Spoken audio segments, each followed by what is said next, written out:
Hello everyone. Welcome to a live Q&A from my car just next to my house.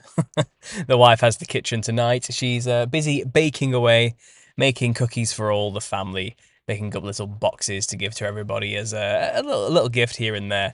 So I've been delegated to doing this live show outside while I give her some space to deal with doing all of that. Anyway, guys, I thought while I'm here, I'm not going to have a chance this Christmas to do a live show. It's going to be all busy tomorrow and the next day for myself, as we travel around, see family, do the usual thing. So I figured I'd do a live show tonight just to have a quick one with you guys. A quick talk, a quick catch up, a quick back and forth, let you ask some questions, have a bit of a rant, see how you're all feeling for just before the holiday season. So this is my chance to squeeze one in. So how are we all doing anyway? Let's check the chat here, see if we've got people rolling in. And let me just check the docs here because I don't have the chat up. There it is. It says as it's loading. I don't know if you guys can hear the raindrops in the background. Maybe it adds to the ambiance, as they say. That's fine. I'll let it ride if that's the case. But the chat for me is not coming up on this doc. There it is. I can finally see you. Let's change that to live rather than top. Great. So Jeffrey, thanks for being here. Thanks for being in the last live stream as well. If you guys don't know and you're listening now, me and my wife have our own podcast called Tales Under the Big Top. It's a bit of a fun one, more laid back, a bit more chilled, a bit less conspiracy, just a bit more everyday normal conversation about things that we just find incredibly annoying and awful. I can't help but slip my odd conspiracy opinion in there every now and then, but it's just a bit of fun, something a bit more laid back. So if you haven't already, check the links in the description for links to the Tales Under the Big Top, which is me and my wife's podcast that was released an hour ago, I believe. So it's there to listen to as well. If the links aren't in the description yet, I will add the links. And maybe I'll quickly chuck it into the chat now so you can get it from there as well if you're interested. And let me just quickly get it up. Tales Under the Big Top. There we are. And I will copy that and pop it in the chat.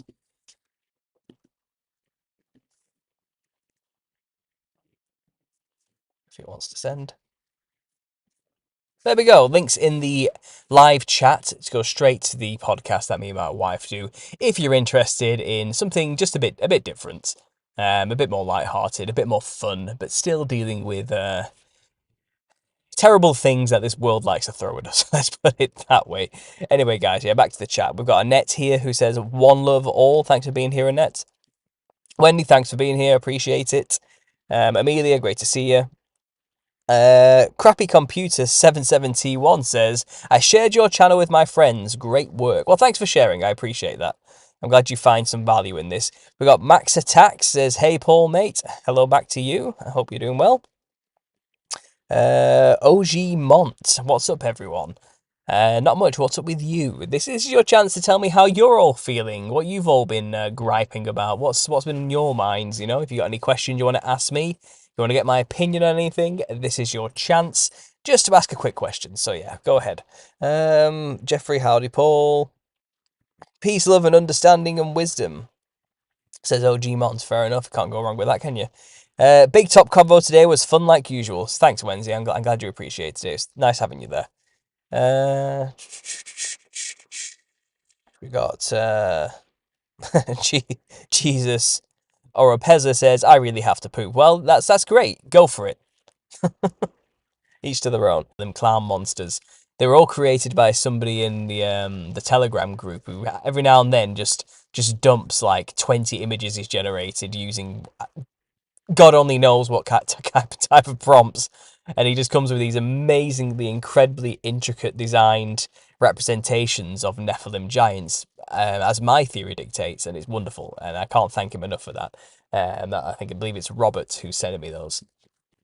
Like I said, I'm in a car right now, trying to find the optimum position for everything, and it's easier said than done.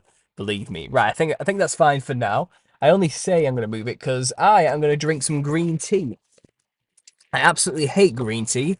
It's bloody disgusting. But I need to be healthy. I need to get some of the good stuff inside of me to try and help my body heal from possible liver. And no, let me know, and yeah, I'll answer it for you. I'll go on a bit of a rant and a rave about my opinions on these things. Yeah, expect connection issues because, like I said, I am not in my house. I am in my car outside my house and it is raining. So the connection is not going to be great, but it'll be good enough. It will be good enough to do what we do. Have you tried stevia in your tea? I do not have sweeteners. I refuse to drink or take sweeteners of any kind. Um, aspartame or aspartame, however you want to pronounce it, was a direct cause of my migraines growing up as a child. Once I removed that nasty sweetener from my diet, all my migraines pretty much stopped being so regular. Um, and I make a habit of not to go towards any fake sweeteners. I used to be into sugar, which I thought was just fine, no problems with sugar for me. But now, obviously, with this diagnosis and trying to be healthy, I need to lose some weight. I have been sugar free for about 4 days now, maybe longer. I have not had a single bit of sugar at all. Even in terms of carbohydrates as well, I've tried to limit them as much as I possibly can, and I've switched to whole wheat on everything. My body has been reeling from it because I used to be a sugar fiend. I absolutely used to be a sugar fiend, honestly, and I have not touched any chocolate, any sweets. I have not had no sugar in my coffee. I have not replaced the sugar with anything else like honey or anything like that. Nothing sweet whatsoever, and none of that stuff. The first day, I had a pounding, horrible, disgusting headache. And since then, I'm bouncing back now and I'm feeling a little bit better. But I'd rather avoid any kind of sweeteners or sugars for now. And it's not exactly the season for this, is it? I mean, it's Christmas, and all the food that's surrounding me all the time, tempting me, all the chocolate that's available everywhere. It's tough. It's not easy. And when I have a meal this Christmas with the family, I'm not going to be able to eat the turkey or much. I mean, probably not the gravy, which is got beef extract in it or anything like that, because it's full of iron, and I have to avoid iron at all costs. So I'm going to be eating nothing but vegetables this Christmas, which is just so sad. I love meat. I loved eating meat. You know what I mean? I like steak so much, but I just can't. I physically cannot do that right now. Not until I get treatment. Until I get my iron levels down through the vivisection of my blood, I cannot touch anything that has high iron in it. And I know a lot of people out there have been you know, suggesting out of the kindness of their own hearts, I know they mean well, that I go on the carnivore diet. But they need to understand, for me right now, in the state I am currently in with my ferritin levels over 1000, if I overload myself with meat, I will die. I will literally cause severe, irreparable damage to my organs because I have too much metal in them currently. So I know the advice means well. I understand the benefits of the carnivore diet, etc. But for me, right now, that would literally kill me. So please stop suggesting I go on the carnivore diet. Please. I'm just telling you straight up, okay? It's not going to work for me. And when I get treatment, even then, maybe it might be a good idea, maybe, but I have way too much iron in my system right now. It's organ damaging levels of iron, and I cannot afford to have a steak. That is just bad advice right now, okay? Wendy says, I don't think I could give up the pasta. It's hard. It's really hard. Switching to whole wheat's okay though. I actually like the flavour of whole wheat. Controversial opinion. I know not a lot of people do like the flavour of whole wheat stuff, but I actually like bran flakes. I like whole wheat bread. I like whole wheat. I like the flavour. I think it's actually better than normal pasta. So the switch was easy enough for me. But even then, I'm still trying to limit it as much as possible. Carbohydrates, the form of sugar. It's still sugar at the end of the day. So I'm trying to get rid of that too. What else is going on here? Detoxing is almost always painful. That's right, Margaret. It is. It is. But the green tea is kind of helping me through it in some way. Ah, disgusting. Right. Understanding and knowing says Strip Bear. Thanks for being here. Margaret, thanks for being here as well. Eat more cilantro. I cannot stand cilantro. Okay, we call it coriander here in England. To me, coriander tastes like soap, and it's something to do with me and people like me. Some people react to coriander with this weird thing where their taste buds taste soap instead, like eating shampoo. It's common. It's actually really common. Not everyone experiences it, but I'm one of those people who experiences this flavor of coriander or cilantro, as you call it, as tasting like soap. I honestly cannot eat that stuff. The smell of it makes me sick. So I will not be eating cilantro, Margaret. But again, thanks for the advice. Um, have you tried zeolite or diatom, mate? I'm guessing, are they iron chelators or heavy metal removers? I'm currently taking milk thistle to try and chelate some of the iron out of my system until I get treatment. That's what I'm using currently. Um,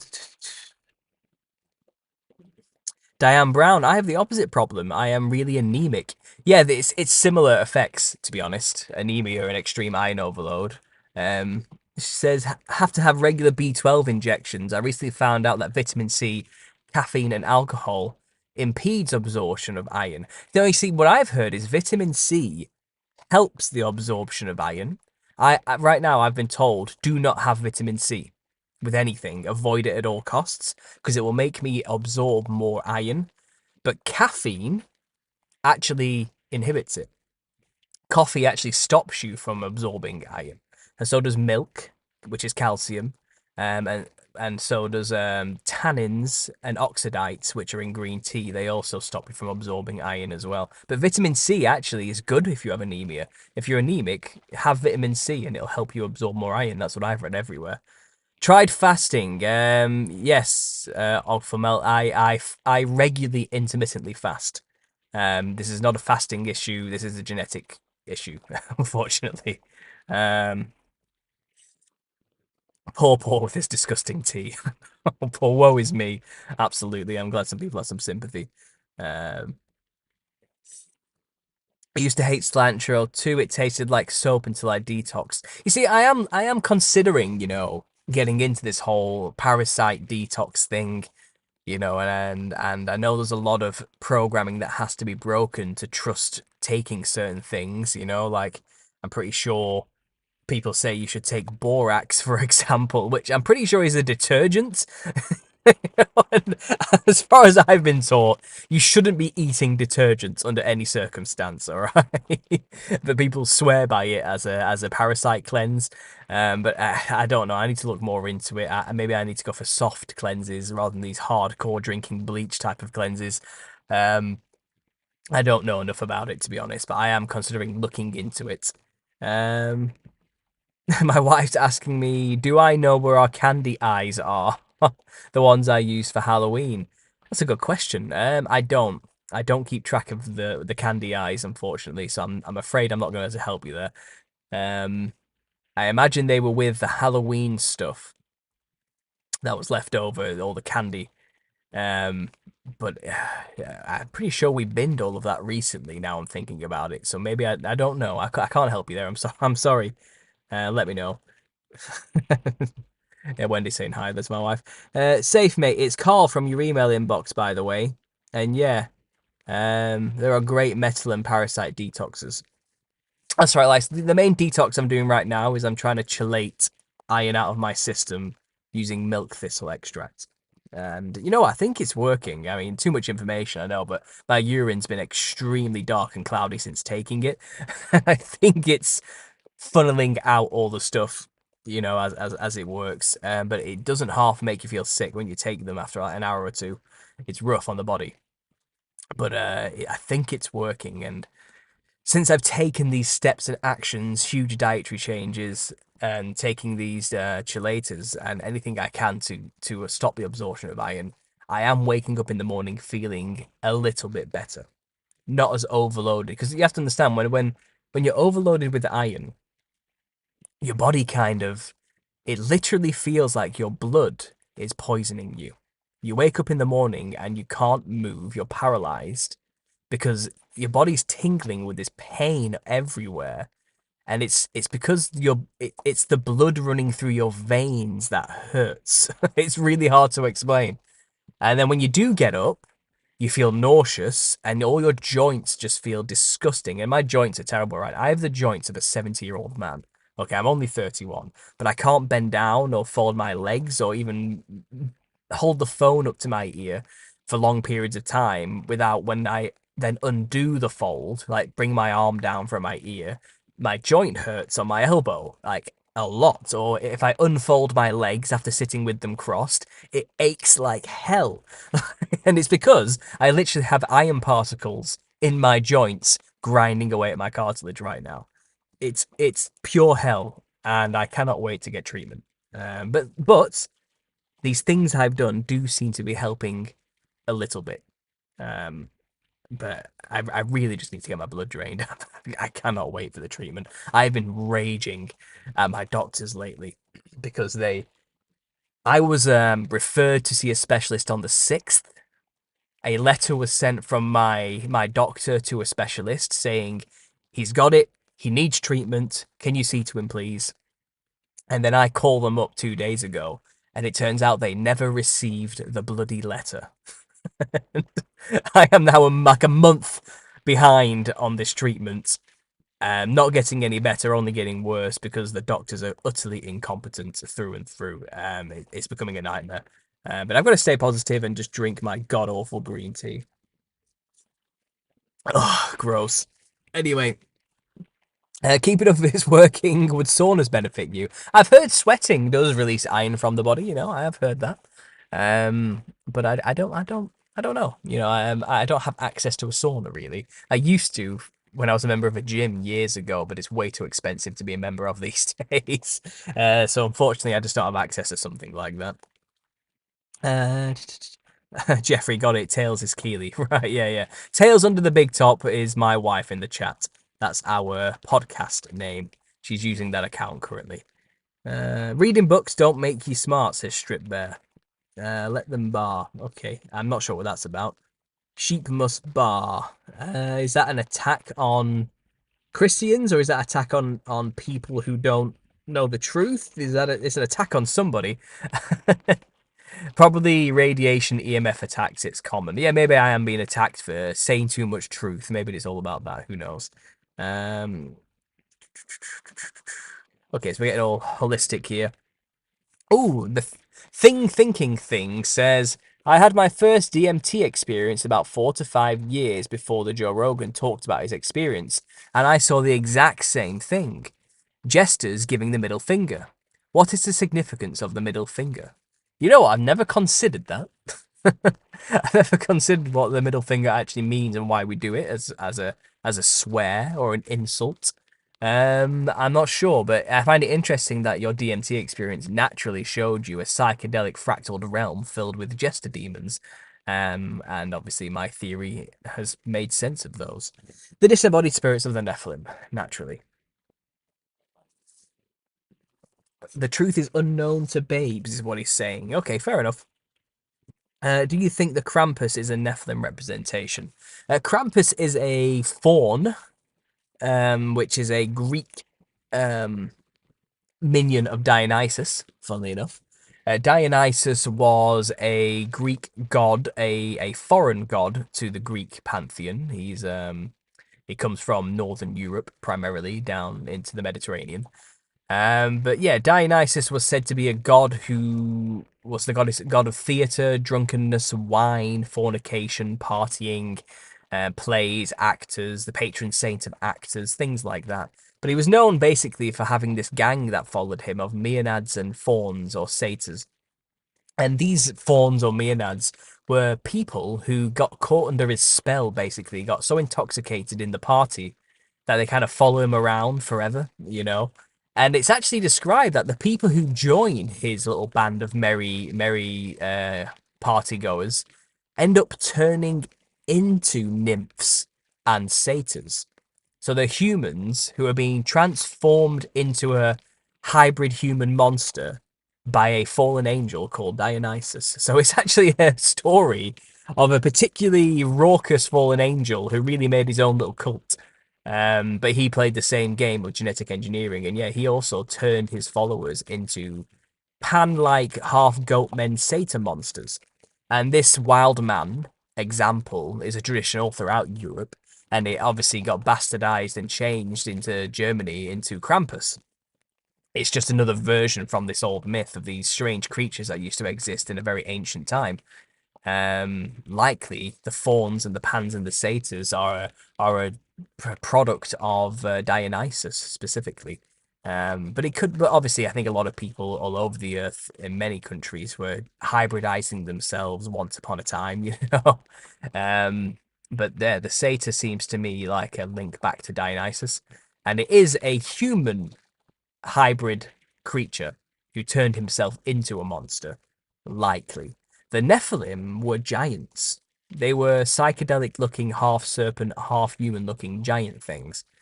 The Nephil, their children, and then the Eliud, their children's children, and the Elio, their children's children's children, were probably different. They probably developed into something more like the hairy wild beasts that we see in Bigfoot, or, you know, the elongated skull weird monsters we see in the North Americas, slightly shorter, but still with weird features.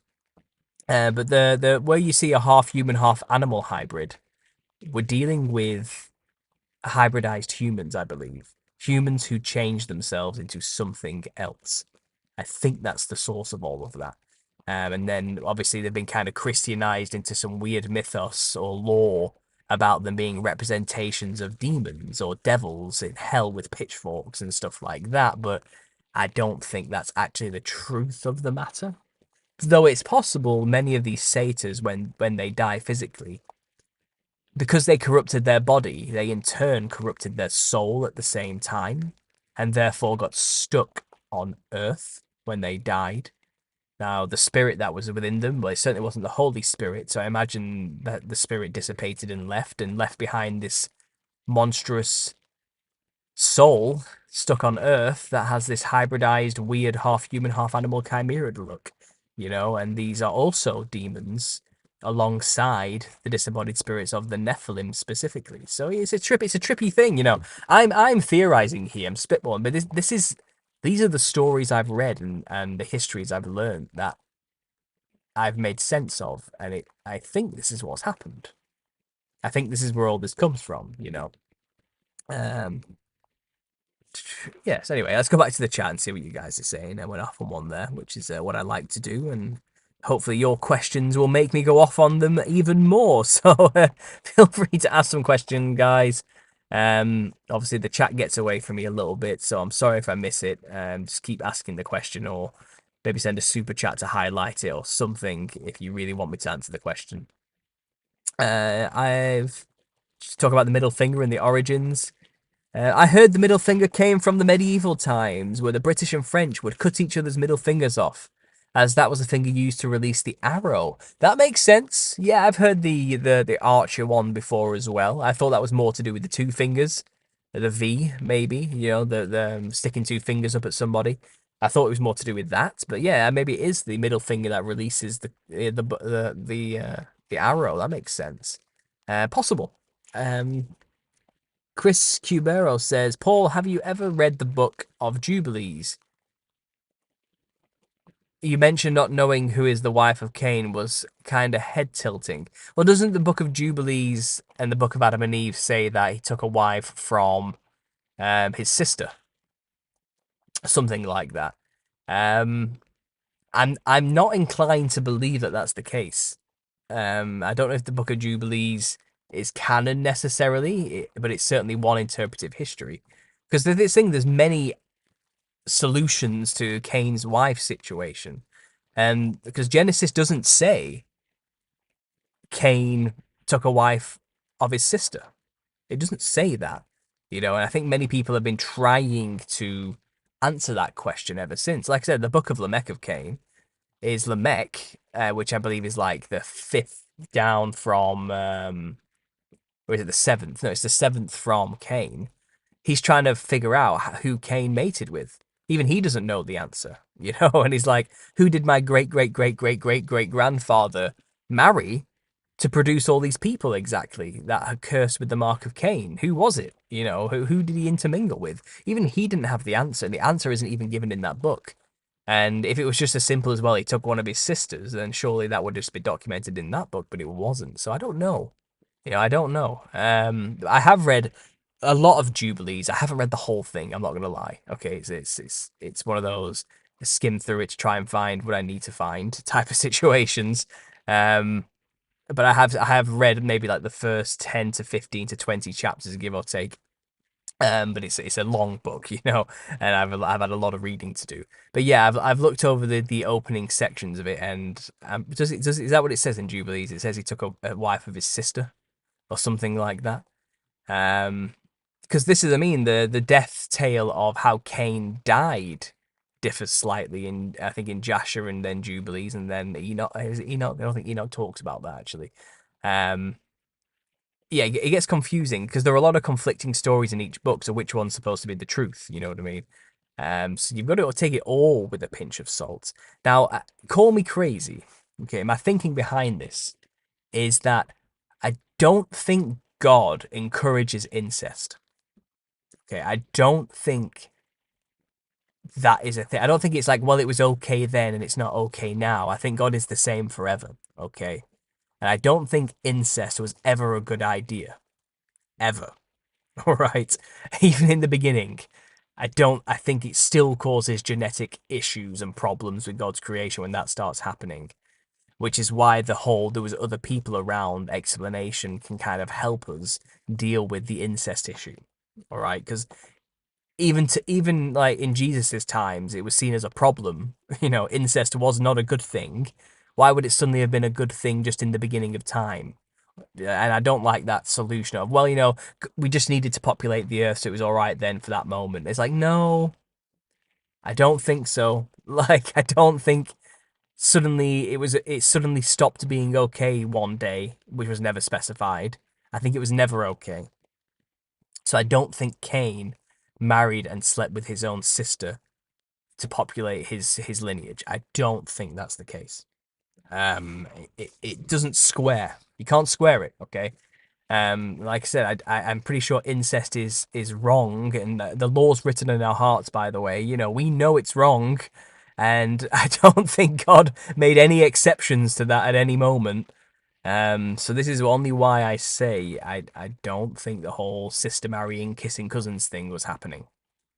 I really don't. I think there was more people around created just before Adam and Eve, and this is who all these people intermingled with and carried on with. And I think they were human, just like Adam and Eve. Okay, I think they were just like us. I don't think they're genetically lesser or anything. I think Adam and Eve were just set aside for a purpose.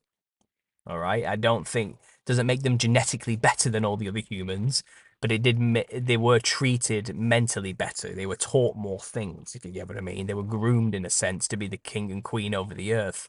They were still of the human race that came before them. Do you get what I'm saying? So there was no issue with them mating with people outside of the Garden of Eden when they were cast out after they failed miserably at being taught everything by God. And I don't think the solution was, all right, guys, now all your children are going to have to sleep with each other. I don't think God was doing that. I really don't. And I think this is a huge contention for a lot of unbelievers out there, you know, and I think we need a better answer then. Yeah, they were all just brothers and sisters banging each other. You know, I don't think that is that puts a lot of people off wanting to get involved with knowing God. And I think there's been hidden the truth of the matter has been heavily suppressed and hidden because it does help continue that lie and narrative, you know what I mean? That God is an incest loving psychopath. And I don't believe that. I don't believe that's true. I think incest was wrong then, just as it is today. Um, I never thought I'd be saying incest so much in a live stream. I imagine this one got demonetized. But in context, it's bad. You know, I hope you right and make it not perfect. So why would God allow that? No. I'm not sure. I'm not sure about that one. Um,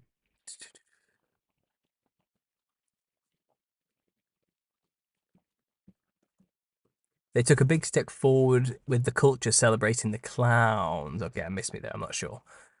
We're talking about Joe Rogan. Sorry, guys, I'm just trying to catch up on the chat. I know I've missed a lot here. Uh, Did they change themselves in a technological way? Asks Eva. Is that possible for adults? Um, you know what? Who knows? Who knows in that? I think the modern attempt to hybridize humans is through the melding of metal and clay, of flesh with machine. I think that's the new way they're going to try to get humans to genetically alter themselves to try and be like gods. I think in the past it was more to do with the mixing of flesh by mankind mixing themselves with animals to be like gods through the aid and the help of very present and right there and then angels who had the ability to do this type of stuff. Now I think it's a little bit different. They're not as out in the open anymore. I think many of them are possibly bound in chains, so aren't capable to teach mankind these type of things so easily. Obviously, the Nephilim are defeated and now behind the veil in many ways, so are not capable of really openly communicating with mankind that easily to teach us these things again. But that isn't to say, these there aren't people out there working with these spirits and spiritual wickedness in high places to create a more subtle way of getting mankind to corrupt themselves once more. Because the benefit of that is that you corrupt the body, then you corrupt the soul. You corrupt the soul, you basically you're in trouble. You're in big trouble. And that possibly is, you know, maybe this is all speculation. I'm not saying this is true. Okay, but could that be the unforgivable sin that some people are so worried about? The blaspheming of the Holy Ghost, creating a vessel the Holy Ghost can't even enter. Is that not blasphemy of the highest order? And that's the point. That's what they're trying to get people to do, to corrupt God's design, God's purpose, God's vessel, the temple of God, your body. For you to willingly corrupt that with the promise of being like a god is the worst possible thing you can do, and you've got some explaining to do, basically. And I'm not trying to disparage anybody, but there you have to, God has to draw the line somewhere, and that does seem extreme to me. And we know it's what these people did in the past, and it angered him enough to create a flood, and in the end, it would be with fire. If you well, depending where you stand on the timeline and the praetorist view, I don't know, but yeah, I think technology is the modern way of doing it. In the past, I think it was more magical, trippy flesh magic. you know, maybe I don't think there was even much. Maybe there was some weird, highly advanced tech involved in the hybridization of these humans in the past.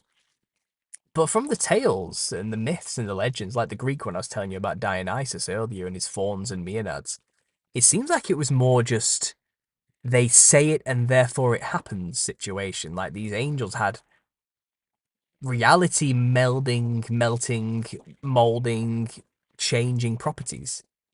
They could just do it, They could just make a human suddenly be a half goat man.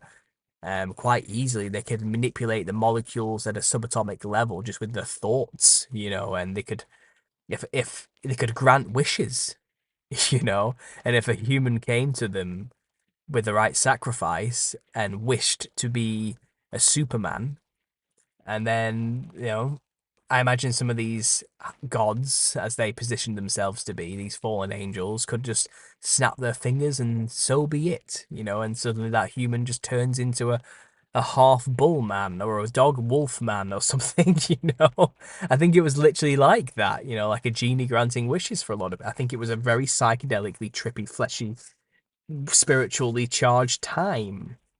Now it doesn't feel like it's like that anymore. Something's changed. The magic is dead, shall we say. And I think they have to do it through a more cold, calculated, mechanical means. And this is where the melding of flesh and technology will come in together. This is the transhumanist agenda at the end of the day. Pair that with the AI agenda to create the perfect brain, which can fit into the perfect mechanical, biomechanical body. Then you create an immortal vessel that can never die, that can think super fast and have super speed and strength way beyond any human's capabilities.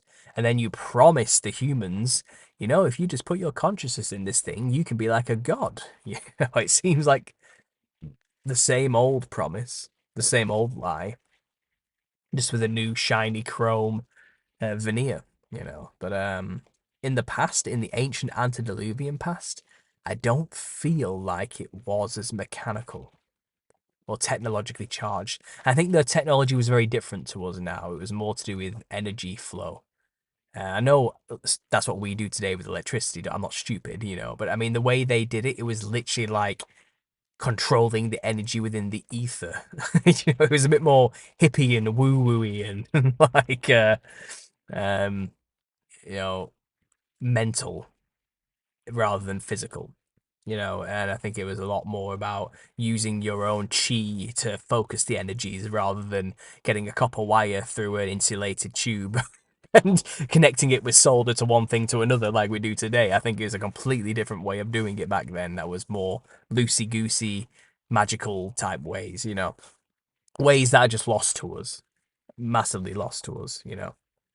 Um, anyway, let's keep going on here. Dimensional, skipping an octave as you describe it. I don't think it's what we've been told. All right, I don't think it's like a lot of these shamanistic con men out there try and describe it, where you can reach higher, newer dimensions if you just vibrate enough, through the consciousness layers or something like that. I think it's literally you have the Earth where we are right now, and then on the other side of this Earth, which is still the Earth, is all the ethereal, wiggly, gooey, connective, spiritual stuff that makes all this happen and this projection happen. It's the math and the coding to our reality. That's where the jesters are. They never left the Earth. They wander in dry places, forever stuck on this realm with us. Okay, they can't leave or transcend it in any way. Then I think there are heavenly realms, yes, but we do not have access to them. No drug will get you there. No drug will get you to heaven, where God is. Okay, and there may be pocket dimensions which have been created by fallen angels for their Nephilim offspring to inhabit, so they don't have to deal with being in the dry places. I do believe that that probably does exist. I think places like Valhalla, for example, are a prime example of that. Okay, where the Nephilim get to go and basically wait out until they come back, and from there they can teleport back to Earth whenever they want. But I do believe there are weird pocket dimensions, but whether or not we're going to them or not, I doubt it. Though it does seem like people who mess around with Benadryl do seem to go to a place called Ariel, where the Hatman resides and all those shadow figures. So maybe that's entering some kind of weird pocket dimension. But I think it's still here on Earth. Do you get what I mean? You just happen to tap into a particular channel that takes you to a particular small dark dimension specifically created for a specific type of Nephilim to reside. Um, but they shouldn't exist, and I'm pretty sure all of them will be destroyed in the end with everything else, along with the Earth, before a new heaven and a new Earth is created. But this, I think, I know what it's like, when you're in that realm, you want to imagine that there are all these better places we can get to. But I think you're missing the point. The miracle's here right now, where you already are, and you're missing it if you're constantly focusing on trying to get to somewhere else you perceive as better in a higher dimension. And don't let those bastards in between fool you into thinking you're anywhere else, because that's what they do. That's what the Nephilim do. That's what these disembodied spirits, these jesters, these liars do. So don't listen to a word they say. Honestly, they are not your friends. Joe Rogan may have caused the largest portal between realms with his promoting the DMT space. Makes me think he is a chess piece to the Nephilim, says thinking thing. Yeah, he's definitely something. I don't want to say, I don't know, but Joe Rogan is 100% corrupt through and through. He has he's definitely helped the entities on the other side more than anyone else, in the modern age. What is he? He's like he's the biggest, most listened to podcast in the world, and he is promoting the use of psychedelic entheogens to communicate with jesters. Okay. I mean, and when you know my theory and what these things are, I mean, come on, it's obvious what he's doing. You know, he's telling people to communicate with the disembodied spirits of Nephilim. He's telling people to allow the Nephilim to inhabit their bodies. Basically, it's ridiculous. Okay, and that would be Agenda 101 if you were a creature trapped in a dry place without a body to fulfill any of your needs or desires. Right? Get somebody to promote going there so you can use them. Of course. Yeah, Joe Rogan's a dangerous guy in that respect. Does he know he's doing that? Maybe not. You know, I'm gonna assume ignorance before malevolence. Maybe he's just stupid, not evil. Who knows? Um,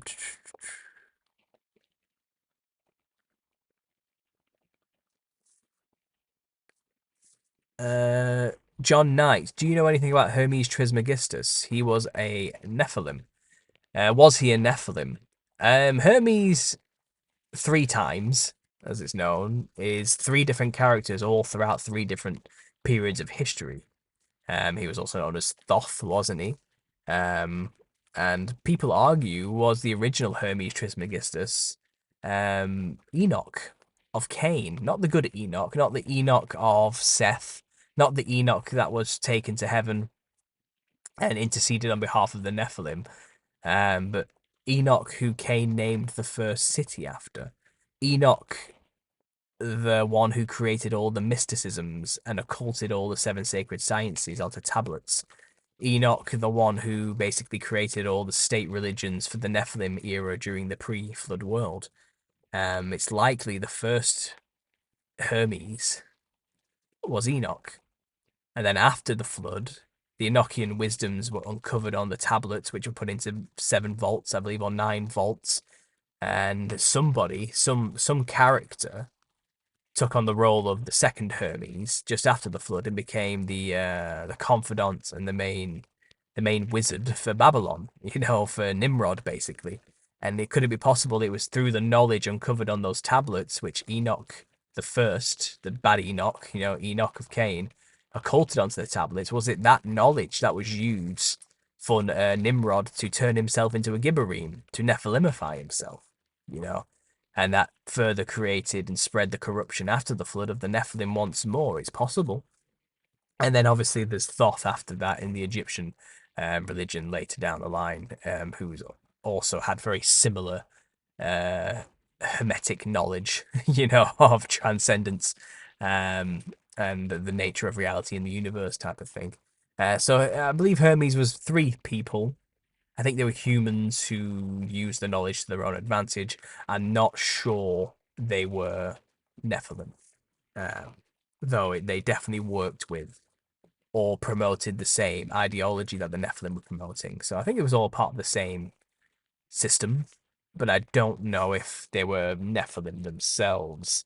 And it's always difficult to know with these type of, what do you call them? You know, these they're not very well pinned down people in history. You know what I mean? They're quite up for interpretation all the time, and it's best not to dwell on it because their philosophies are wrong anyway. So they're all you were a god-inducing nonsense. So I'd probably best not to dwell on it too much. Um, do you think the Nephilim are united in their efforts, or may there be rogues who want to help us? Um, I I don't. It's possible, you know. At the end of the day, judgment is God's. Judgment is the Lord's. At the end of the day, it's not mine. It's not for me to judge who can and cannot be saved. You know, I'm not going to say whether or not God can forgive a hybrid creature if they truly accept Jesus Christ as their Lord and Savior. Maybe he can. Maybe he can do that. You know. And I know some people out there would be outraged at the concept that that might even be possible, but all things are possible with God, right? You know, and if there's a truly repentant Nephilim creature out there who loves Jesus with all his heart and soul and tries his best to repent and wants to be born again, then who's to say that can't happen? I don't know, you know, but from what I've gathered, if that does happen, It's extremely rare. Extremely rare. From what I can tell, the Nephilim, the disembodied spirits of them, hate us because they are half us and they don't get the salvation we get, from what I'm gathering. Their fate is sealed. And even in that horrible state where there's no forgiveness for them for what they did, ever, under any circumstance, and the fact that they never should have even existed to begin with as well. They're an abomination in the eyes of the Lord. Some of them might even still try their best to win God's favor and do good. Sure. Does that change their fate? Maybe, probably not. But again, I'm not just. I couldn't say. I couldn't say I'm not God. I am not God. Who am I to judge these things?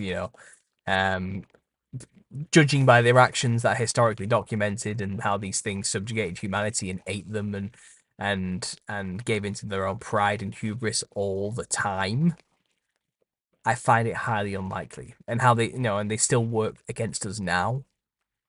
It's hard to say, but I doubt it. There may be the odd rogue, as you describe it, that tries to help us, but I imagine they're only doing that to try and help themselves as well. If that does happen. So it's hard to say, but it's interesting to speculate. Absolutely. I heard you mention on a podcast your views on planets are as angels that left their habitation. Can you expound on that? So this is from Slim Stripe. It's a good point, and I don't know these things. All right, it's very hard to know the matter on such vast, huge concepts. I know the mainstream understanding is that stars are suns that are trillions and millions of miles away. But I'm viewing it from a biblical cosmological angle, and if you are going to view it from a biblically cosmological model, then it's an enclosed system, and those stars are not billions and billions of miles away, and they are not suns. Okay, so this is what I'm saying. To square it with the biblical perspective, I would have to throw out the universal model of vast empty space, billions of miles, billions of stars, and I would have to do the enclosed system model. And from the enclosed system model, like I said, they're not suns; they're light. And God describes them, I'm pretty sure, as angels. And it says, the third of the stars will fall from heaven is described I think it's in Revelation. And these are implying they're conscious, they're entities that will leave their position and come to earth. And, my understanding, just discussing like angels as seraphim, for example, I discovered that, if you look at China's history, for example, they talk about the dragons, the 4 dragons that left the sea in order to bring rain to the people because the Jade Emperor wasn't doing it. But they did that directly against the orders of the Jade Emperor, who said to them, "Why have you left your place?" Okay. So it's implying to me that there's plenty of spiritual beings we'll call God's angels who are supposed to be in specific positions in the creation of the earth, which is by biblical standard an enclosed model. Okay. So I would understand if some angels are supposed to control the tides in certain areas, geographical locations, if some angels are supposed to control the rivers, the trees, the grass, the dew, the wind, and all these other elemental things, then who's to say that also some of the angels, because there's millions and billions of them, the hosts of heaven, aren't literally the stars in heaven, the hosts of heaven, the stars themselves. It would make sense that all of these things that are a part of the creation have a consciousness, which is that of being an angel of the Lord with a role to play in his creation. They didn't create anything. God created them to play that role. And the rebellion would be the angels leaving their first estate, which is where God created them to be. And it's rebellious because they left. They went against God's plan and design for his creation. in rebelling against God's creation for personal selfish reasons from the sounds of it, because they wanted to be the only gods on earth, not man. They wanted to be above man, not servants to man, which is what God had in mind. Sorry, just drinking some more god-awful green tea there while it's still warm. Just give me a second. So yeah, there you go. I guess I've expounded on why the angels were the stars. Now, in terms of the planets, the wandering stars as they're described in the Bible, in Enoch as well. And it says, the punishment for those stars that left their first estate, left their first inhabitation, and it's very severe. They're going to be punished in fire, they're going to be tormented for what they've done. And I think it's because those particular angels who became the planets, as we call them today, have deceived all of mankind for millennia into believing all sorts of things just because they simply went around in circles rather than sticking where they should have been. It sparked mankind's imagination, so described as Venus, the goddess Venus, you know, um, Saturn as well. Saturn is also worshipped as a god in many respects. Saturn is also described as the god of time. Saturn is also Kronos, and it's kind of this association man ended up creating with the planets as gods, if they are angels, is fallen angel worship. It's the worship of fallen angels. It's the same thing, So it makes sense why you always wonder, like, why have gods got personified images? So why do planets? Why have they been personified into godly forms in these ancient cultures? Well, because they likely were gods. They were fallen angels who were positioned themselves as gods, and by the nature of them being these lights in the sky that move, it makes people make all. And today we have a whole other deception if it's true. If biblical cosmology is the truth and the true model, and what we've been told by NASA is a lie, then what those moving stars have done today is corrupt mankind again by making us believe in an absolutely absurd lie of an infinite universe, with that basically spits in the face of God's creation again. So by nature of the planets moving, or the stars wandering, or the angels leaving their estate in rebellion, they have caused so much mess in simply the way humanity perceives reality by doing that. It's thrown everything out of whack, and it's created all sorts of false theories in the minds of men. So yeah, the punishment is severe for doing that. And it's odd that it's described like that in Enoch. When Enoch's being shown his tour of heaven, it says, who are these mountains in the darkness here? And he's describing planets, what are these things? And the angel, I think it might be Gabriel who's guiding him through heaven. I can't remember. Is it Uriel? And he literally says, oh, those are the wandering stars. There's a special place in hell for them. They'll be bound and chained and tortured for eternity for what they've done. So there's this is important in terms of the angelic rebellion. A lot of people want to connect the dots and say all these characters across different cultures were the same, and I'm not always sure that's true. I do think there's been no, there's the Watchers who mated with the human women, 200 worth of them. Then there's the planets, which we call wandering stars. And then there are literally wandering stars. I mean, you've seen the UFO phenomena, right? We're all conspiracy theorists here, right? We can all talk candidly about this for sure. But I'm pretty sure you've seen, when you look up every now and then, what look like stars swimming through the sky like a tadpole, in a weird zigzag, nonchalant, wee woo type of way, just like stopping for a minute, checking out the other direction, stopping and going, now I'm going to carry on going the way I was going, moving in ways planes just cannot physically move.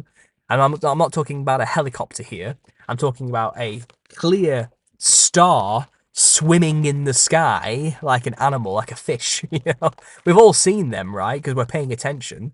Are they not also wandering stars who have left their first estate? These are angels who are in rebellion against God, who didn't want to stay in that spot he ordained them to stay in for the signs and seasons ordained by God in his own calendar and clock, which he designed for us, They don't want to play that role. I don't want to be a cog in a clock, is what they thought. And they left.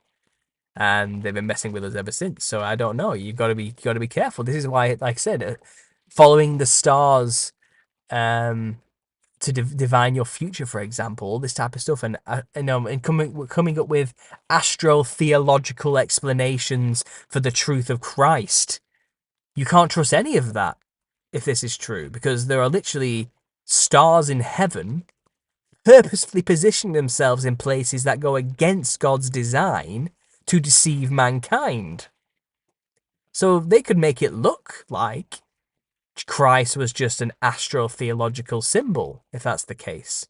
Did you understand? And they've created a religion like that by doing such things. And there's plenty of people out there say, oh, the Bible's all just astro-theological symbols. Christ is just a symbol.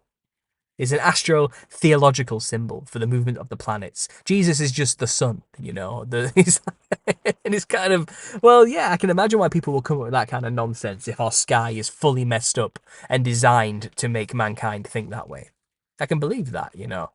And it's all explained in Enoch, this ancient book that explains angels left their first estate and became what we call moving stars in the sky. And that's a dark story when you think about it, you know, and it really changes your perspective of reality when you think about things that way.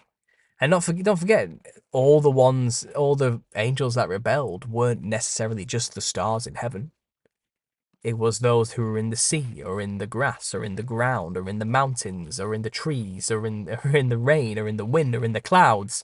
You know, everything has a spirit within it, which God ordered to do its thing at its correct appointed time. And a third of the angels are refusing to do that. It might explain why there's so much death and destruction and chaos, why nature is out to kill us in many ways. It might explain all of these things. And then on top of that, you had angels manifesting in the flesh as dragons, you know, coming down and teaching mankind stuff that they shouldn't have known as well, you know, and corrupting mankind as well as sleeping with the women. It was a mess. Reality in the antediluvian age was a shit show, and maybe it is an absolute shit show now as well, but because we live in it, we just don't see it or understand that. Things are not as they should have been. Things are not in their ordained correct position or place anymore. You know, everything is corrupted. But yeah, sorry, I ranted on. If that dropped out at all anymore while I was talking. I think the stream health is okay, but it's not giving me much information right now. Let's just get up this other one. Okay, good. Yeah, okay, everything seems fine there. Let's just click on that. Let's see how many viewers we have. Analytics. So everybody, it's gone in waves, but it looks like we have a good 90 people with us. That's great. Thanks for being here, guys. I hope you're enjoying this little Q&A. Let me know if you have any questions you want me to rant about at all. Let me know if there's anything at all you want me to say, you want me to discuss, any topics you want my 2 cents on. Here's your chance. Here's your chance to just pick my brain for whatever you want to know. If you got any niggling questions about the Nephilim look like clowns theory in any way, ask away. You know, if you want to ask if I've heard of anything in particular, you want to suggest anything, here's your chance. Go for it. But I hope you enjoyed that last little rant there about the angels. I think I have to make so many more videos about the Angelic Rebellion, because people just imagine scenes of men with wings and swords and armor clashing in the sky. I do not think that's what it looks like. All right, I think it's insanely incomprehensible how psychedelic the Angelic Rebellion truly was. I mean, have you seen that image of like I think it's like some Swiss village in like the 1500s that had an extremely crazy light phenomena going on in the sky? Let me see if I can get that up. 1500s sky war or something like that. I'm sure something will come up. Battles in the sky. Yeah, this insane thing here. I'll share the image with you. But I'm sure if you've been in the game long enough, you've probably seen this before. I'll just quickly share the screen. I hope you can see that. Let me just minimize all these other things as well. Sorry, guys. Um,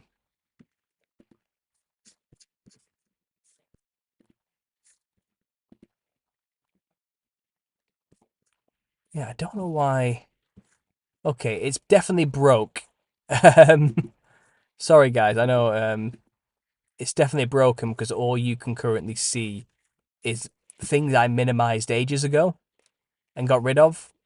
So yeah, I'm not gonna be able to share my screen on this one, unfortunately. But yeah, you've all seen it. I think it's like Hamburg or something like that. The 1561 celestial phenomena it's known as, and I'll read it out to you here. But the images of this, what people drew, looks crazy. It's like literally the sky is falling, and it's just an absolute chaos of color and form and shapes, and weird psychedelic looking shapes, and like a spear in the sky with red streaks and blue blobs and red blobs. The sun looks like it's exploding with crazy horns sticking out of it. It's kind of that's probably what happened when the Angelic Rebellion happened. It probably looked absolutely mental. Again, reality suddenly stopped being what it used to be. Things no longer functioned how they should function. I think that's what started to happen during the Angelic Rebellion. I think they seriously messed up the order of reality by making that choice.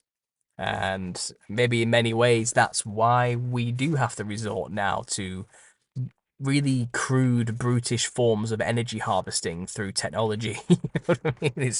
Things are changing. Maybe some of these beings just aren't playing ball anymore, who are supposed to be allowing the free flow of energy. Maybe they are part of the Angelic Rebellion and they're just refusing to let the energy flow. Do you get what I'm saying? Like, anything they can do to make life a living hell for us here in this existence now, essentially. I don't know. I don't know. I'm spitballing here.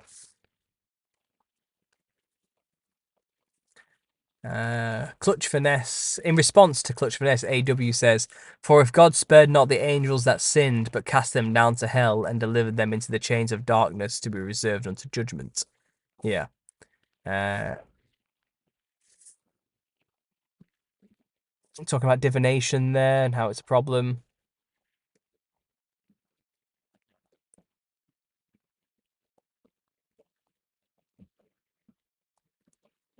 Did the Nephilim teach the Jews Kabbalah? Kabbalah at some point was that Enoch of Cain. I do believe the Kabbalah is more of a modern phenomenon, but it's based on Enochian mysticisms. And it's based on a corruption bastardized version of the seven sacred sciences, which come prior. So yeah, it's all about using knowledge for power and corruption and the channeling of demons at the end of the day, and which is pretty much what the Enochian mysteries are. So yeah, I think Kabbalah is a continuation of Jewish mystic traditions dating back to the antediluvian corrupt practices of Enochian mysticism and the use of the seven sacred sciences for one's own purposes and gains, for sure. I can believe that. And I'm sure the Jews who use it justify it as, well, we are God's chosen people, therefore we're allowed to do this, or something like that. Whatever corrupt, stupid idea they've got in their own minds about that concept. Um,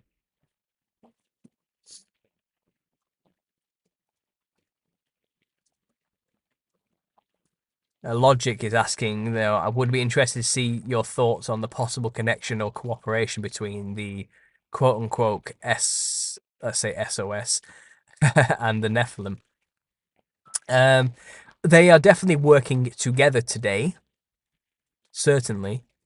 I do believe many of the secret societies are the physical foot soldiers doing the bidding of the spiritual Nephilim.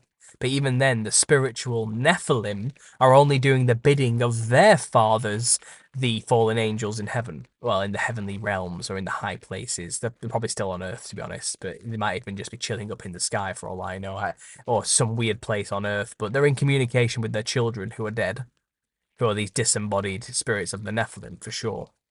I say they're children, they're not really their children because the fathers are bound in chains.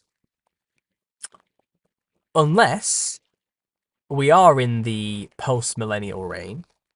If that's the case, then they were released from the pit. And they may be free right now to communicate with their children once more, which are the disembodied spirits of the Nephilim. If it isn't them, then it's definitely the other angels who didn't have sex with women are working with these demon monsters in the spirit realm, giving them orders to then go and use the humans who are in these secret serpent worship cult societies to do their bidding to forward the agenda. And the agenda has always been the same: get mankind to corrupt themselves. Let's destroy God's creation by making them choose to destroy themselves. That's the aim. That's the game. Because they're very legalistic this way. The angels are clever. It's like, we're not going to break the rules, but we're going to make the humans break the rules instead. That's how they do it. And in terms of the Nephilim, I mean, they're done for. They're done for through and through. And it's kind of like the only pleasure they have is to make us suffer as much as possible before that time comes. That's basically all they've got. It's kind of like a caged or a cornered animal that has nothing left to lose. Is extremely dangerous. I mean, look at this image I've got on the screen right now. Look at that face.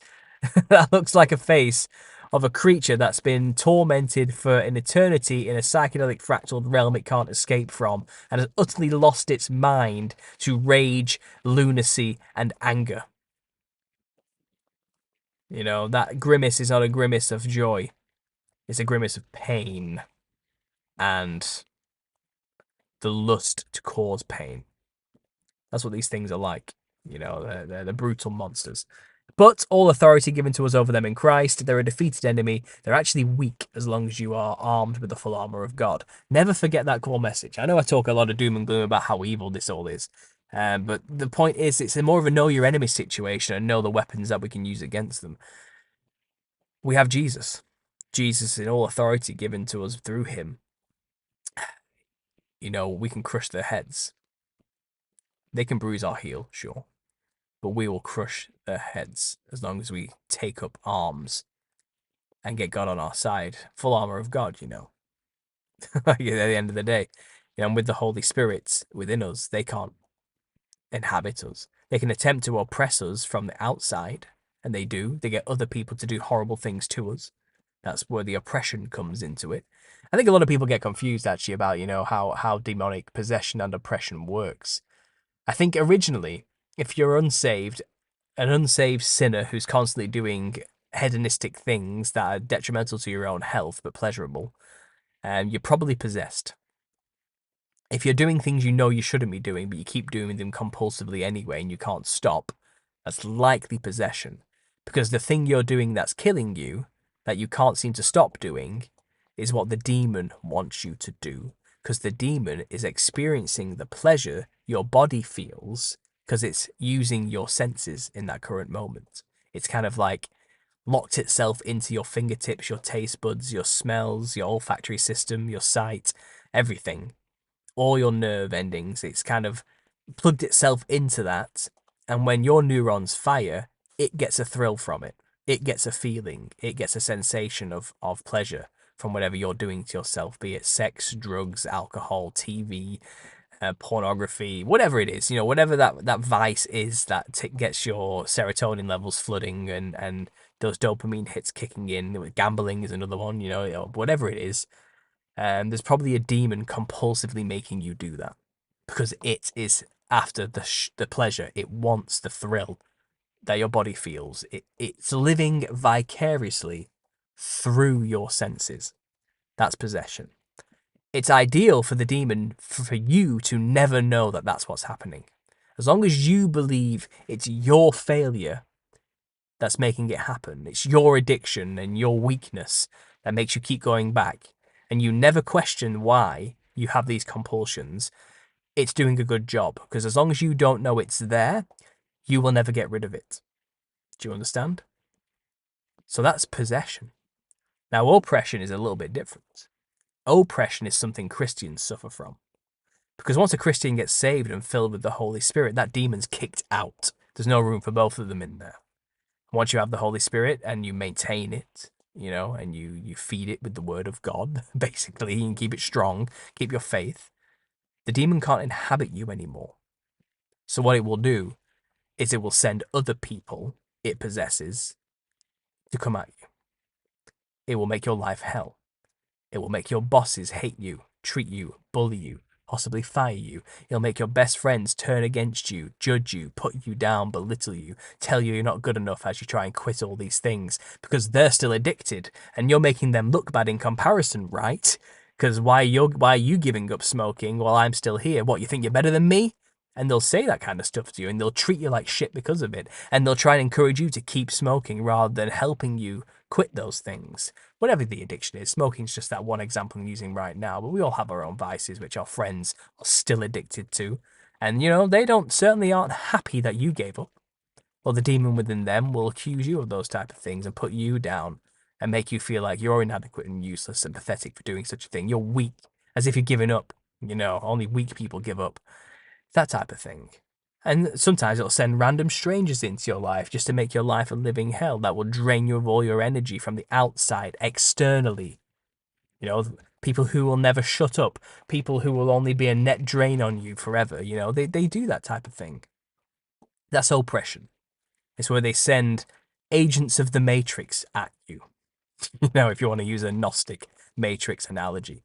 If the demon can't possess your body and use you that way and kill you that way, then it'll send external forces to you that it still controls or its brothers still control. They're all a hive mind. They all work together. And that's why, Christians are extremely persecuted in that respect and the world hates them. Because it's a world full of people possessed by Nephilim demons, basically. And most of them don't even know it. And if you're not aware of how spiritual warfare works, this is it. And I don't believe there's any other belief system or religion out there that can truly protect you.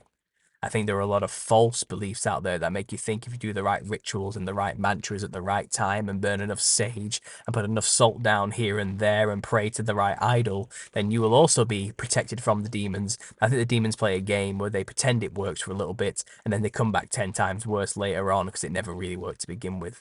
The only permanent solution is to be filled with the Holy Spirit and to be armed with the weapons of God, which is the Word. And to know the truth and to be able to show yourself approved and studied at the time when necessary, and if you rebuke these demons for what they are, they'll flee. And and if they can send weapons against you from other people, but at the same time, you're still armed to defend yourself against the oppressors, those external forces, by just simply rebuking them for what they are. Get behind me, Satan. You have no authority to me in the name of Jesus Christ. Your words mean nothing. Your curses mean nothing. And they'll flee.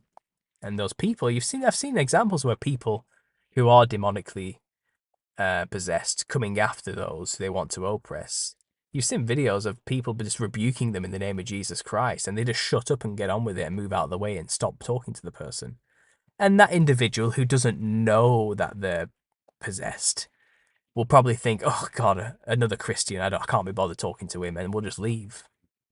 But that was really the demon inside of them guiding them away, running away and fleeing. Because it's like, get away from that person. Simply because you're a light in the darkness. And they don't want that person also discovering that they could have Jesus Christ and the Holy Spirit and kick them out. So it's best just to stay away from you, who is now saved, rather than fight you. At first, they'll come at you hard and heavy while it's still fresh and you're still a weak Christian who isn't maybe that strong in the faith. That's their time to try and either kill you or take a jab at you, you know what I mean, or kill your faith as quickly as possible and make you think God has forsaken you. But if you stick at it and you knuckle down and you do it right, eventually the demons will just stop because you're too risky. You're too risky to get near with the oppressors that they control, because those oppressors might hear the word and also be freed and also kick them out and get filled with the Holy Spirit. So it's kind of, it's like trying to fight with a fire that's blazing out of control. What are they supposed to do? It's kind of like there's nothing they can do. They might as well just avoid the fire and go and deal with all the other sinners and people in their own ignorance who don't know Jesus Christ, where they're safer. That's why a lot of these demons are happily out in the open and worshipped and venerated without any fear of retribution or rebuke in these pagan cultures, mainly south of the equator, in these ancestor spirit worship cults that you find in Africa and India. That's why, you know, they're openly flaunting themselves out and possessing people and taking full control of people's bodies and altering the way they look and their face shape and giving them fangs and all sorts of things and letting them cut themselves and not bleed and all this sort of stuff to show themselves to everybody because they're confident. Nobody there knows Jesus. Nobody there can rebuke them. The people love me here. I'm safe here. But in the Western Hemisphere, where we're highly Christianized, the demons play a subtle, stay hidden type of game. It's spiritual warfare is crazy when you actually get into it, and I think there's a lot of misunderstandings about how it works. And I'm hoping what I've just explained there may make it a little bit more clear, just exactly what's going on, because it's actually simple. People like to overcomplicate these type of things. But I think what I've explained there is it actually makes a lot more sense in a simplified term of what's really going on. Do you have the Holy Spirit in you, or do you have another type of spirit in you? That's the question you really have to ask yourself. What spirit is within my temple? Is it God, who is originally designed for? Who is it his guiding spirit that's moving my hands? That's making me take my actions and do what's best for me? That's what God truly is. The Holy Spirit is the guiding spirit that makes you make the choices that are best for you. You know, God has a plan for you that is your best life, that you will love. You know, he wants you to be you and who you are, absolutely, and maybe has numerous choices for you to make that will make you live the life you love and deserve. And that's the Holy Spirit. That's the guiding spirit. That's what he'll do for you if you let him. And he'll protect you, you know, keep you safe. He protects his own, he's yours, you know. And you're his type of thing. It's a mutual relationship in that respect. But if you have a different type of spirit in you, and this is the thing, a lot of demons have been described in mainly Pentecostal type of churches in the past. You know, I think Derek Prince described it like this.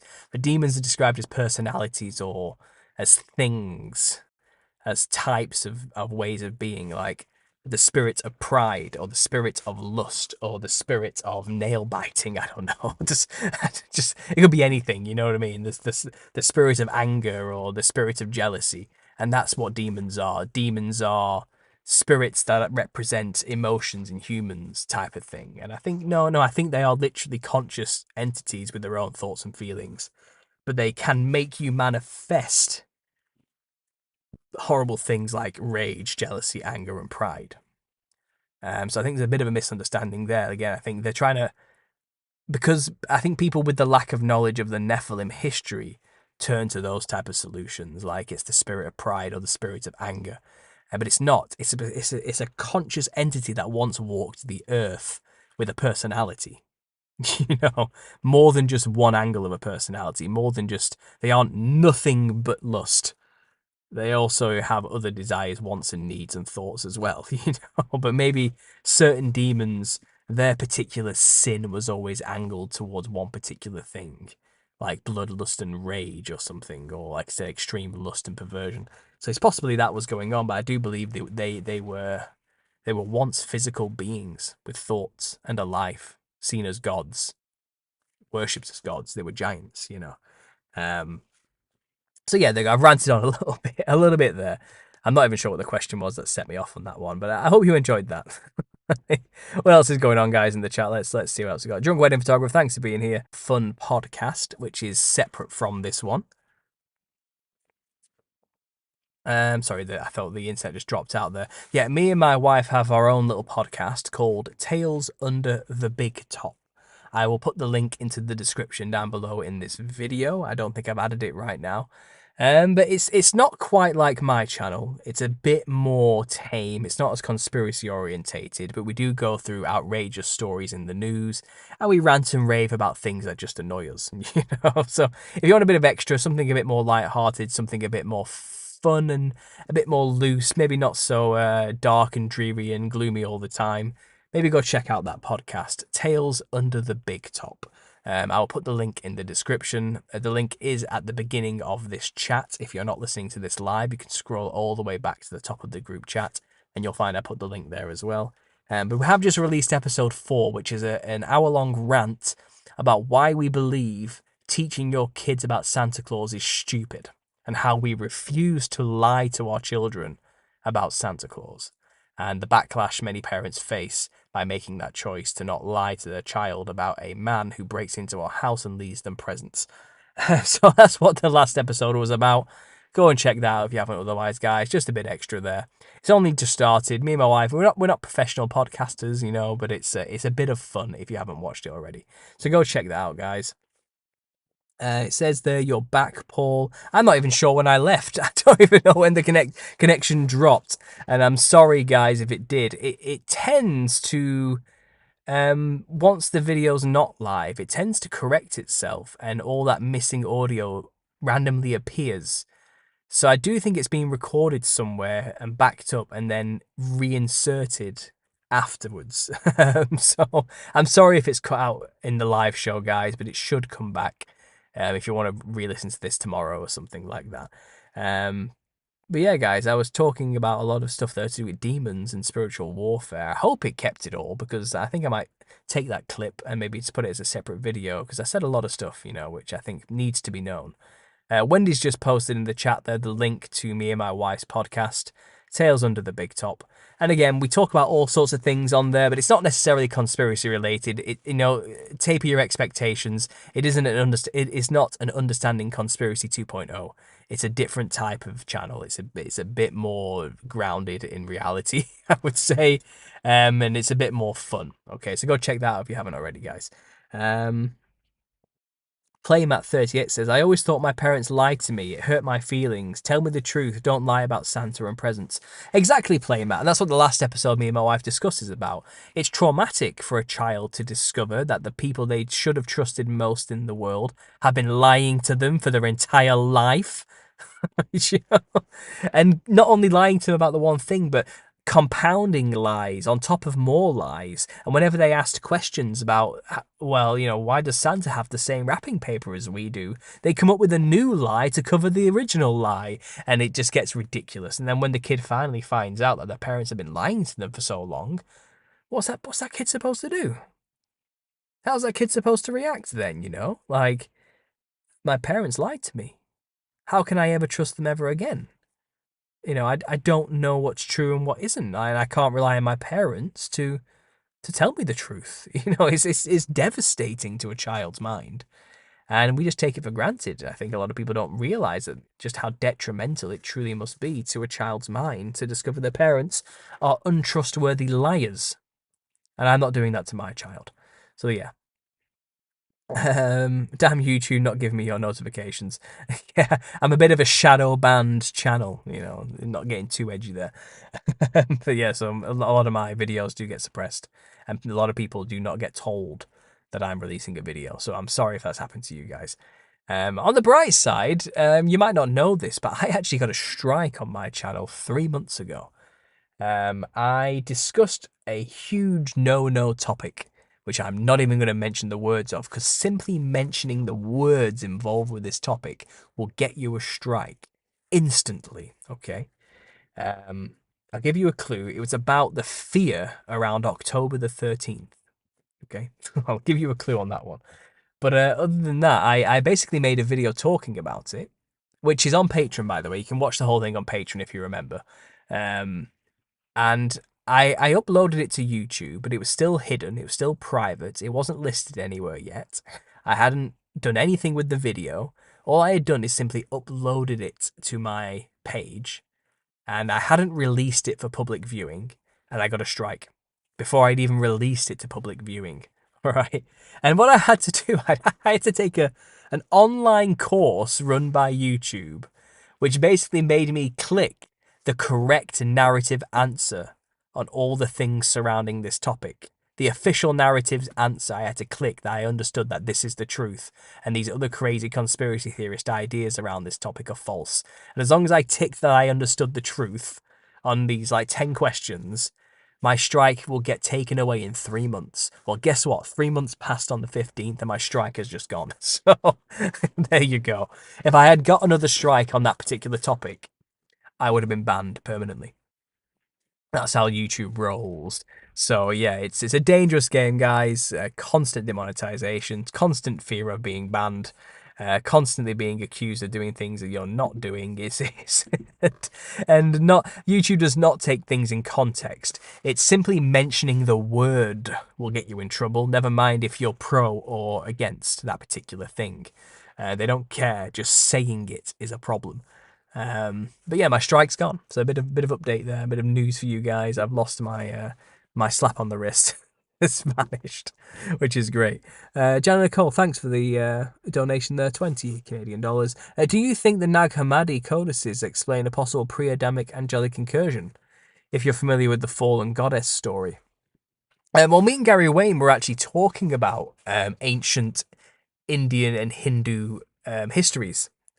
It seems like India has a very distinct flavor for their gods and goddesses and their mythology and histories, which is wholly different from everywhere else on the earth.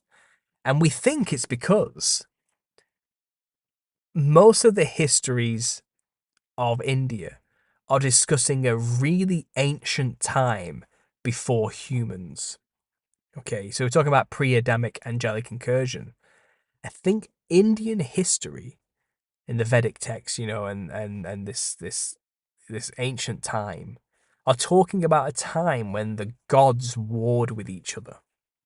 And there's many tales in these ancient talked about Vimanas, flying destructive flying machines, and what sound like nuclear type weapons that can devastate entire cities and areas. And these crazy weapons that these gods had that could just utterly destroy everything, instantaneously, and control the weather and all sorts of things. And these blades, these spears and these bow and arrows they had, and these weird like clubs they had. And it seems like it was talking about an extremely advanced, ancient pre-human time where the gods were just going at it, and they were just killing each other and brutalizing each other and fighting for struggles of power. And could it be talking about the Angelic Rebellion? The ancient Angelic Rebellion that kicked off in that ancient pre-Adamic time. Just around the time God was choosing mankind to be the rulers over this creation rather than the angels. Is that what that's all about? Who knows? Like it's hard to say. But I do think that ancient Indian mythology is talking about an extremely odd ancient time in history that might not even be human history. It might be a part of a different race. Um, Definitely. So if you haven't listened already, me and Gary Wayne have a good 2 hour talk together, and I broke it all down into different segments and sections. If you go onto the interviews and collaborations tab on my channel, I've also, not only is the whole interview there with timestamps specifically telling you when I start talking about certain topics, I've also broken that entire interview down into 20-minute segments, which you can listen to on your own. And one of them is talking about the Indian histories. So go check that out where we go into a lot. Gary Wayne gives so much detail in that section.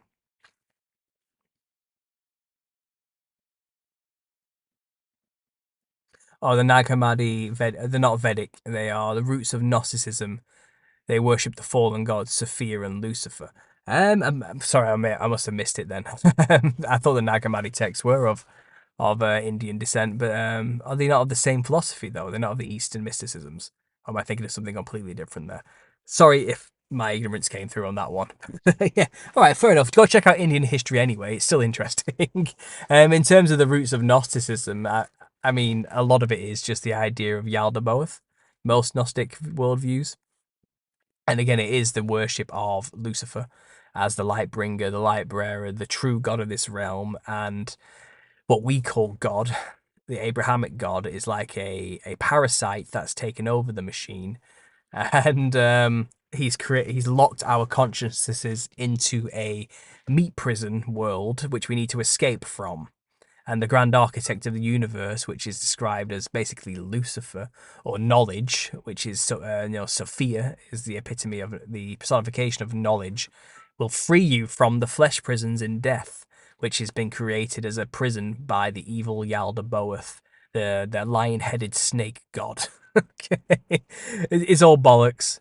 It's an inversion of the truth. Our creator God who created this world we live in is not an evil prison keeper who hates us, and Lucifer is not our savior.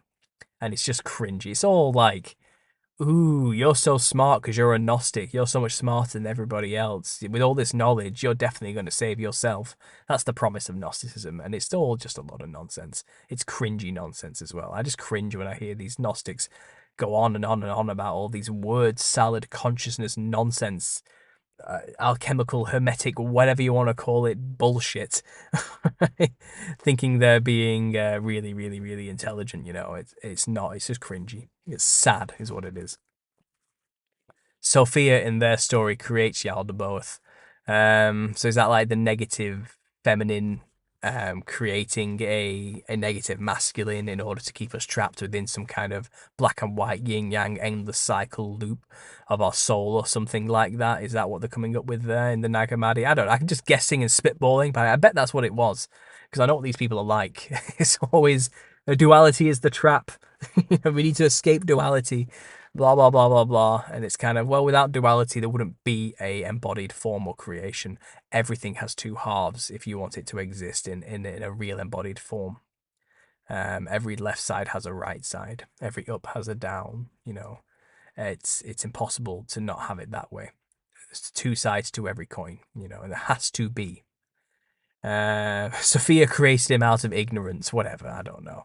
It's all a lot of bollocks. All right, I would not put much stock into the Gnostic teachings. I really wouldn't. So is God like a person? Says Vril. Love. Well, we are made in the image of God, so we're certainly like God in many ways. I like to think he's a bit more advanced than a person, but he certainly has the capacity to feel. That's for sure. Agreed. Gnostics are blindly pushing, misdirecting garbage like they were special. Yeah, exactly. Um,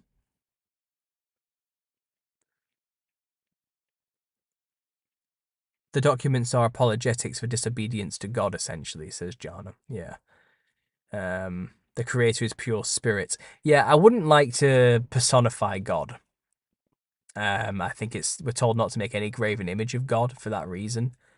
No idols, no false idols, no graven images, because he isn't us. We're made in the image of God, sure, but it's certainly not human as we would understand it. No, we're like a loose reflection in a way. Um, but yeah, I don't know what God looks like. I would say that much. I don't think I could look upon holy perfection like that and survive. My good works are like filthy rags to him. And even the seraphim angels who are right next to God on the throne have to cover their eyes and their hands and their body with their six wings when they face him. They cannot bear it themselves. It's impossible to bear pure holiness like that without melting, basically. So I don't know what God looks like, and I wouldn't like to say or make any image of that. Imagining it, he's certainly not some big old white guy with a beard wearing a white robe in the clouds like modern mainstream cartoons like to depict him as a caricature. Absolutely not. And the whole Sky Daddy bullshit. It's such a stupid argument they try and put against us. Like, you believe in a Sky Daddy? It's like, no, we don't. What real Christian believes God is like an old man in the sky? Like, realistically, give us some credit. I mean, come on. But he's Sky Daddy. What a load of bollocks. Right. So, yeah, this green tea is disgusting, but I'm making my way through it slowly.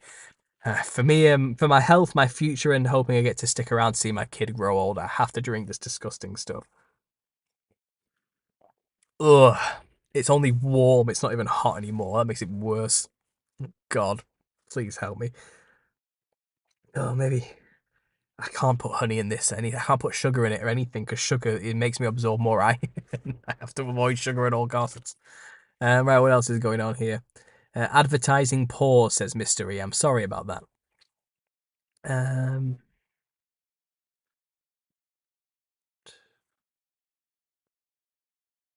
We're getting into a theological debate about free will. Fair enough.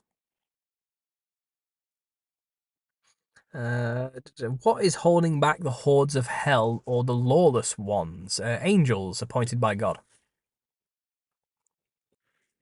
Can he appear as an old man like in near-death experiences? I don't think God would appear in front of anybody like that unless that's why he sends his son, Jesus, to intercede on his behalf because we cannot be in his presence without it utterly just being destroyed. You know what I mean? That's the problem. So I don't think people who have visions of talking to God are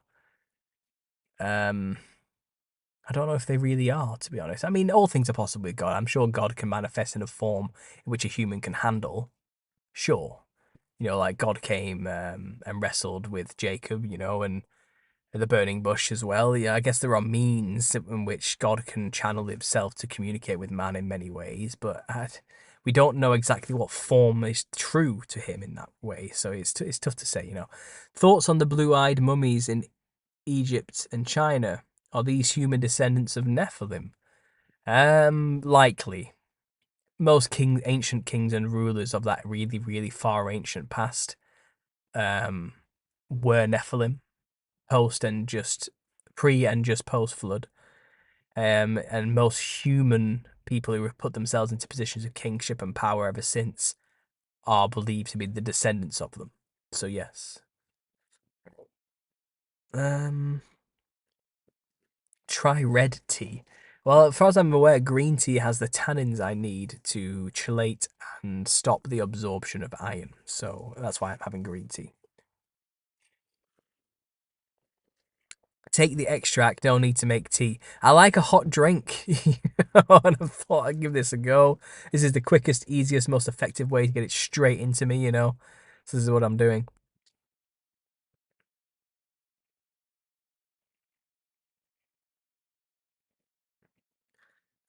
Try the brand Stash green tea. Good taste. Or boil cinnamon first, then add your green tea. See, I can't add any sweetness to it. I'm not allowed to have any form of sugar. It will literally make things 10 times worse for me. So I've been sugar free for 4 days, and I'm not about to start now just because I want my tea to taste a bit better. No way. Um, yeah, I have to do the green tea, unfortunately. Um, do you think Asmodeus was the prince of Persia in Daniel 10:13? I'm not sure about that one. I'm not gonna lie. How can prophecy and free will coexist? They can and they can't in many ways. It's mysterious like that. I know that's not a satisfactory answer there, John. But I think it's big picture stuff we can't comprehend. But on the macro scale, it looks like free will to us.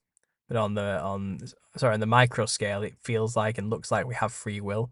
On the macro scale, perhaps we don't in that respect. But I do believe God imbued us with the ability to make our own choices. Absolutely. But this is the problem with the contradiction of God. It it feels like a contradiction from our viewpoint. And that's how I view it. Okay, I don't want to pretend to even be able to understand how extremely complex reality truly is from God's perspective. And it's that desire to want to square it all and round it all off and know it all, which is the desire for knowledge, which gets us into a lot of mess to begin with. Which is why we kind of said, look, if you really want to be saved, you've got to be like a child again and understand you're not going to know everything. And perhaps Father knows best in some situations, so just shut up and put up. And we don't want to be treated like that naturally because we're rebellious, people. We're like angry, rebellious teenagers. But in many ways, it's a huge relief knowing I don't have to know it all sometimes. That isn't to say be stupid and ignorant, it's good for you. I'm not saying that. I'm not saying be an idiot and don't read anything or learn anything. And I don't want anyone to misconstrue what I'm saying there. Knowledge itself is not inherently bad. Okay, but you got to test the spirits and you got to be careful about the things you choose to believe. Not everything is true. knowledge can be knowledge, but it can be bad knowledge. You gotta think it through and question these things and understand these things. That's all I'm saying. Anyway, um,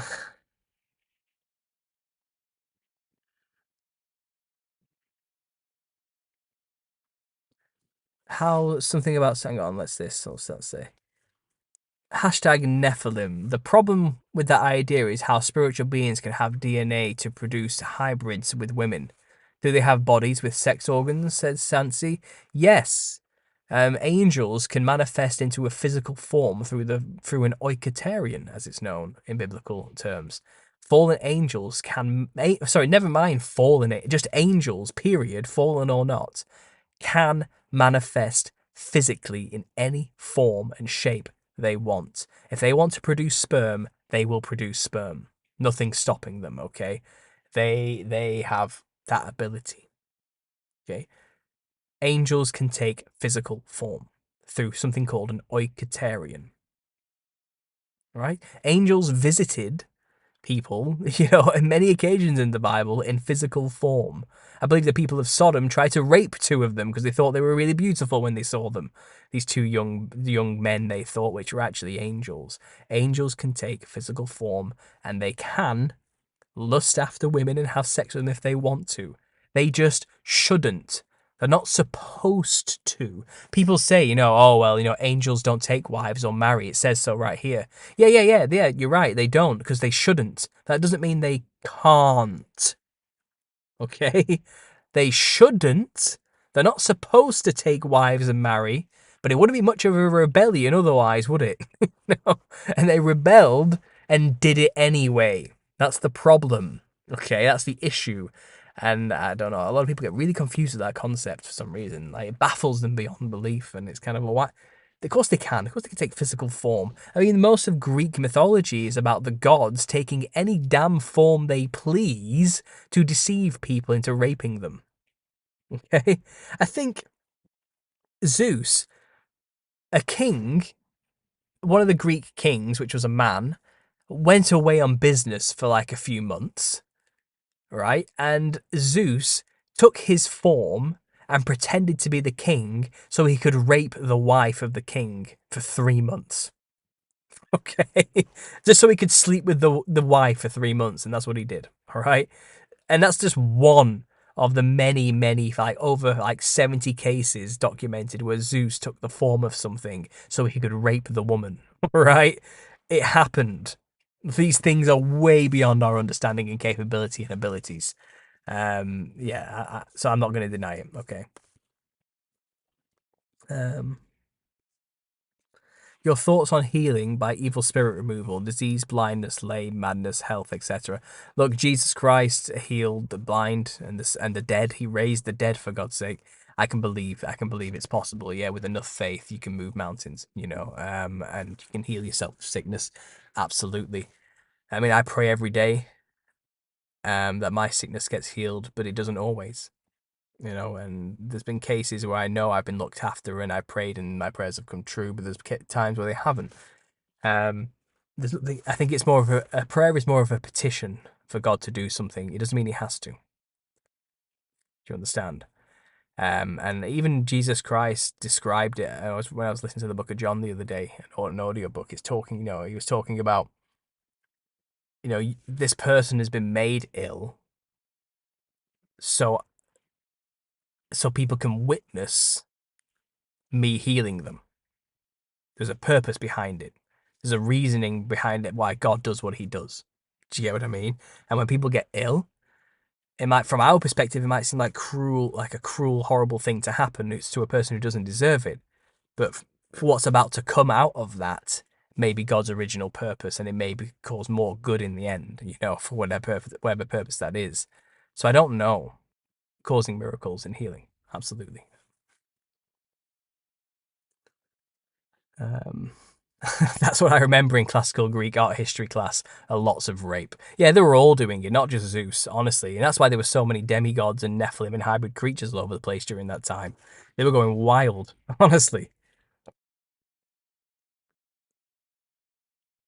My wife says, I'm taking a break from the cookie breaking. Baking. If I ever say I'm going to do this again, tell me no. I am tired. When you said you're going to make cookies for everybody, I can make a box of cookies with many different types. I'm not going to lie, I did think to myself, this is going to stress her out. This is going to be a nightmare of stress. But you know, you did it, and you're almost there, and you've got many, many cookies made, and you believe in yourself. But yeah, I saw this coming. Pray not for what you don't have, pray for the thanks for what you do have. Exactly, John. No more baking, okay? Uh, Near-death experiences are all over the place from what I've seen, Vril. I would use caution with them, says Be Good Procast. I agree. I agree. I'm extremely dubious about near-death experiences and what people say happen there. What does it say? I'm still not done. My back hurts. I'm too old for this stuff. I wish I didn't love giving gifts. That's the problem right there. You care too much, love. You care way too much. That's your problem. That'll kill you. Caring too much will kill you in the end. I wonder who F'd who to make the Hydra. It was. Oh, don't tell me what's her name again. What's her name? I wrote about this. I can tell you exactly who did what to who to make the Hydra. It was the sea god Typhon, and he had sex with the half woman snake siren beast called Echidna. And Echidna is the mother of monsters, as she's known, and Hydra was one of her children, along with the Gorgons, Cerberus, the Hound of Hell. She created that one as well. She created the Chimera. She created all sorts of monsters, and the Hydra is one of them. And you can look it up. It was Typhon, who is depicted as a man with a fish body, serpent fish body, and also Echidna, who is a woman, half serpent monster with two serpent tails as legs. There you go. So those two did it together and created the Hydra serpent monster. Absolutely. Um,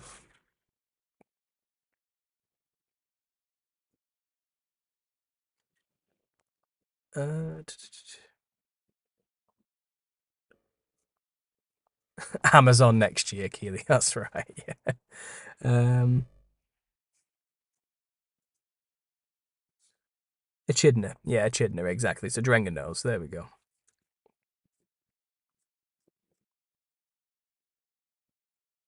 I was just turned into this whole Nephilim look like clowns business. Honestly, a connection I never thought to make until now. Yeah, I know it's a trippy one. Don't get me wrong. I know what it sounds like, but check out my whole series if you haven't already. The Nephilim look like clowns. Almost 50 episodes on there now, and more to come. It's wild. It's one of the trippiest revelations I've ever been given by God, and you know the connections just keep coming. It's getting absolutely stupid, to be honest. My next episode, a bit of a hint for you guys there, is going to be about murderers. Murderers who have dressed like clowns. And it turns out there's loads. It's not just John Wayne Gacy. It really isn't just Gacy, guys. There are quite a few. There's a good handful. Like this, you know, and I'm going to go through them all and the disturbing cases behind them, you know, and how it, yeah, it's twisted, and then show how people who are inclined to do the most heinous acts always seem to end up representing a wide-grinned Joker-like clown image to themselves. Whether it's through tattoos or masks, they always seem to lean towards clown. It's quite strange. There's a really dark story that's come out of recently of a prisoner who murdered his cellmate and made a necklace out of his bones, and he's just tattooed up to look like a clown. It's really twisted. And when he first went into prison, it wasn't as much as it is now. It's even worse. Like he's gone even darker into it. And he's openly saying, like, yeah, I'm a Satanist. I love Satan, and I'll kill again. No one's gonna stop me. You know, it's ridiculous actually. And I just thought it was curious how he did the whole clown tattoo thing to his face.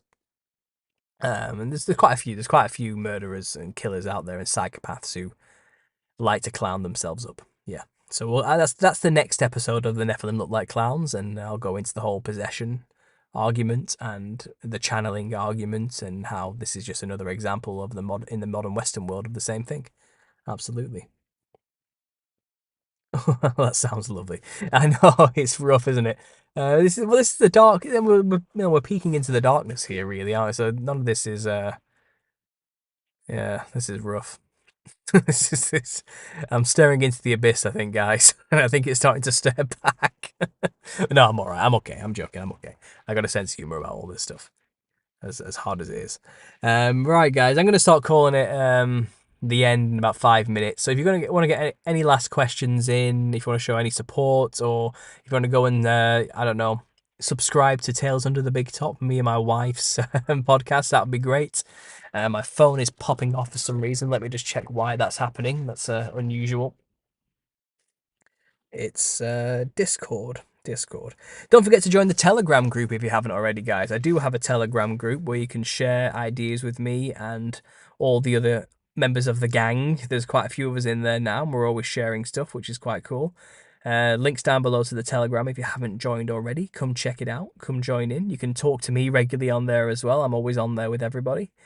But yeah, guys, and also sign up to Tales Under the Big Top with me and my wife, discussing Santa Claus. In the recent episode, it's quite a new endeavour. It's a bit of fun, a bit more light-hearted, not as conspiracy orientated, but still, still it's got a bit of an edge to it, just a bit of an edge. So go check that out if you haven't already. But yeah, guys, get your last questions in. I'll take one more. I'll take one more. Did you prompt AI for that clown on the screen? Yikes. I didn't. Someone called Robert did, who's in the Telegram group, is always sending me random images. And you know what? It's pretty spot on for how I imagined the Nephilim to look. Maybe not so much of a round red nose, but still pretty damn close. Okay. That's probably what they look like, guys. And yeah, there's loads. I've got loads. I've got so many more to use yet for thumbnails. It's wonderful. It's saving me a lot of time. I'm not gonna lie. Um, Clown Jester Iconography, Freemason Gang in Chicago. I'll look into that.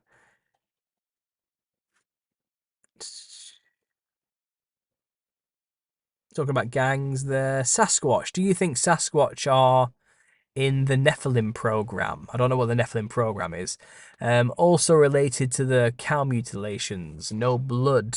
Yeah, look, I do think there's definitely something sus about the Sasquatch. But if I was to very quickly just summarize it here, I'll try and expound on this another time in more details. But for now,